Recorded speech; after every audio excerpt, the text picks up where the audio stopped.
ഗുരുവായൂർ ക്ഷേത്രത്തിലെ ഏകാദശി ദിനത്തിലെ ഉദയാസ്തമന പൂജ മാറ്റിയതിനെതിരായ ഹർജിയിൽ ദേവസ്വം ഭരണസമിതിക്ക് സുപ്രീംകോടതി നോട്ടീസ് അയച്ചു. ആചാരങ്ങൾ അതേപടി തുടരണം എന്ന് സുപ്രീംകോടതി നിരീക്ഷിച്ചു. അച്യുതൻ ഉരുങ്ങുമായിരുന്നു. അച്യുതൻ, കോടതിയിലുണ്ടായ വ്യവഹാരങ്ങൾ എന്താണ് കോടതി നടപടിയുടെ വിശദാംശങ്ങൾ? അച്യുതൻ.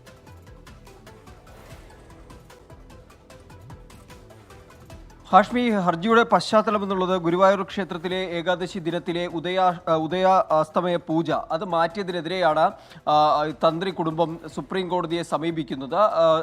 ഇതിൽ ഹർജിയിൽ ചൂണ്ടിക്കാട്ടിയത് ഈ ആചാര ലംഘനത്തിന്റെ ഭാഗമായാണ് ഇത്തരം പൂജകൾ മാറ്റിവെക്കുന്നത് ഉൾപ്പെടെയുള്ള കാര്യങ്ങൾ ചൂണ്ടിക്കാണിച്ചിരുന്നു. ഈ ഹർജി അടിയന്തരമായി പരിഗണിക്കണമെന്ന് ഇന്നലെ തന്ത്രി കുടുംബം ആവശ്യപ്പെട്ടിരുന്നെങ്കിലും ചീഫ് ജസ്റ്റിസ് സഞ്ജീവ് ഖന്ന അത് ഇന്ന് പരിഗണിക്കാമെന്ന് അറിയിക്കുകയും അത് മറ്റൊരു ബെഞ്ചിലേക്ക് കൈമാറുകയും ചെയ്തിരുന്നു. ഇന്ന് ഹർജി പരിഗണിക്കുമ്പോഴാണ് സുപ്രീം കോടതിയുടെ നിരീക്ഷണങ്ങൾ ഈ വിഷയത്തിൽ ഉണ്ടായിരിക്കുന്നത്. ആചാരങ്ങൾ അതേപടി തുടരേണ്ട ഒരു കാര്യമാണ്, അതിൽ മാറ്റങ്ങൾ ഒരിക്കലും വരുത്തരുത് എന്നുള്ള ഒരു നിരീക്ഷണം ഉണ്ടായി. മാത്രമല്ല, ഈ വെബ്സൈറ്റിൽ പ്രസിദ്ധീകരിച്ചിരിക്കുന്ന പൂജകളുടെ ലിസ്റ്റ് അതൊരിക്കലും നീക്കം ചെയ്യുകയോ അതിൽ മാറ്റം വരുത്തുവാനോ പാടില്ല എന്നതുകൂടി ഇപ്പോൾ സുപ്രീം കോടതി ഈ വിഷയവുമായി ബന്ധപ്പെട്ട് പറഞ്ഞിട്ടുണ്ട്. ഉദയാസ്തമന പൂജ എന്നാൽ വഴിപാടാണ്, അതൊരു ആചാരമല്ല എന്നതായിരുന്നു ദേവസ്വം ബോർഡിൻ്റെ ആ ഒരു വാദം എന്നുള്ളത്. പക്ഷേ അത് കോടതി അംഗീകരിച്ചിട്ടില്ല. മറിച്ച് ഇതിൽ എതിർകക്ഷികൾക്ക് നോട്ടീസ് നൽകിയിരിക്കുകയാണ്.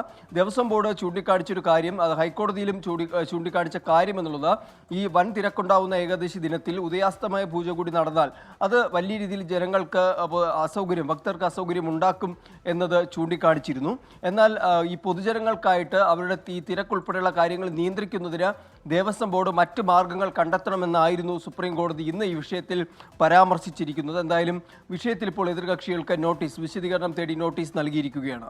ഓക്കെ, അച്യുതനാണ് വിവരങ്ങൾ നൽകിയത്. ഈ ഉദയാസ്തമന പൂജ സമയത്ത് പലയാവർത്തി നട അടക്കേണ്ടി വരുന്നു. അതുകൊണ്ട് ഒരുപാട് വരുന്ന ഭക്തർക്ക് അത് വലിയ ബുദ്ധിമുട്ടുണ്ടാകുന്നതൊക്കെയായിരുന്നു ഭരണസമിതി ചൂണ്ടിക്കാട്ടിയായിരുന്നു ആ പൂജയുടെ സമയമാറ്റം അല്ലെങ്കിൽ കാലമാറ്റം. അതിനെ കോടതി നിരാകരിക്കുന്നു. ആചാരം മാറ്റേണ്ടതല്ല എന്ന് കൃത്യമായി തന്നെ പറയുകയാണ് സുപ്രീം കോടതി.